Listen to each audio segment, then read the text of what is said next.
High বন্ধুরা, আজকে আমি নেপালে রাই শাক বানানো দেখাবো। এটা ইন্ডিয়ান স্টাইল না, একদম নেপালি।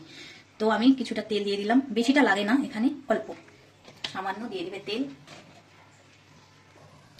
এখানে আমি রাই শাক নিয়েছি, দেখেছো কেটে নিয়েছি। খুব মানে একদম ঝুড়ি করে কাটতে হবে না, মোটামুটি কাটলেই হবে। হয়ে গেল। এখানে আমি সোমবারে দেব দুটো শুকনো লঙ্কা। এই শাকে কিন্তু রসুন পরে পড়বে, ঠিক আছে। এই দেখো এতটুকু মেথি ইউজ করলাম এখানে। এটাকে একটু চালাতে হবে। তারপরে দিয়ে দিলাম, দুটো আছে এখানে কাঁচা লঙ্কা, আমি চিড়ে নিয়েছি, শাকটা দিয়ে দিচ্ছি।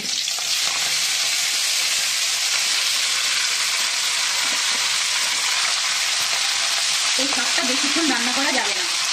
আমরা যেমন রসুন সম্বাদ দিয়ে সেই করে রান্না করি, এটা সেমন করে রান্না করা যাবে না। এটা রান্নার জন্য একটু চালিয়ে নিচ্ছি। কী কী দেবো আমি বলে দিচ্ছি, দেখাচ্ছি তোমাদেরকে। সঙ্গে থাকে, কাছে থাকে। তেলটা একটু নিয়ে নিলাম। নুনটা বেশি দেবে না, একদম কম, এতটা কম দেবে। এই সাথে বেশি নুন লাগে না।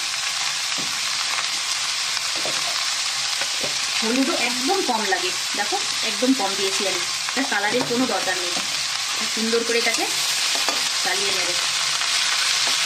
আমি সবসময় তোমাদের সঙ্গে ভিডিওতে শেয়ার করেছিলাম নেপালের শাক, রাই শাক ফেমাস।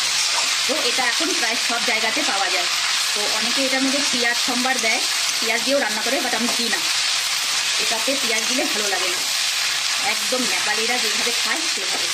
এটা কিন্তু বেশি রান্না হয়ে গেলে দেখতে একদম হলদে হয়ে যায়, এই জন্য এটা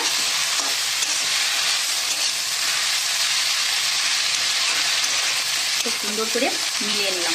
দেখেছো, এটা বেশি একদম ছোটো ছোটো করে কাটতে হয় না, ঠিক ঠিক দেখেছো আমি যেমন কেটেছি। এটা ডান্টিগুলো খুব স্বাদ লাগে খেতে। এটাকে ঢেকে 3 মিনিট, আমার ঢেকে 2 মিনিট হয়ে গেছে। আর এর মধ্যে এখন কি দেবো তোমাদের দেখাচ্ছি। এই দেখো আদা, আদা বেশি লাগে না, অল্প এক টুকরা রসুন নিয়েছি, বড়, আরো ছোট হলেও ভালো হতো, কিন্তু আমি নিয়েছি। এটাকে এখন আমি থেতো করে নেব। হয়ে গেছে। মাঝখানে একবার আমি কিন্তু এটাকে দেখেছিলাম, ঠিক আছে। এই দেখো গ্রিন গ্রিন, এই শাকটা একটু বেশি রান্না হয়ে গেলে হলদে হয়ে যায়, তো দেখতে সুন্দর লাগে না। তো রসুন দিয়ে দিলাম, সে তোমাদের দেখিয়েছিলাম যে এক টুকরো, আর এই তো আদা। এখন এটাকে খুব সুন্দর করে 10-15 সেকেন্ড চালিয়ে নেব। এটা বেশি রান্না হয়ে গেলে কিন্তু স্বাদ লাগবে না একদম। আমি এটা এইভাবে রান্না করে খাই। তোমাদের কেমন লাগলো আমাকে জানাবে, ঠিক আছে।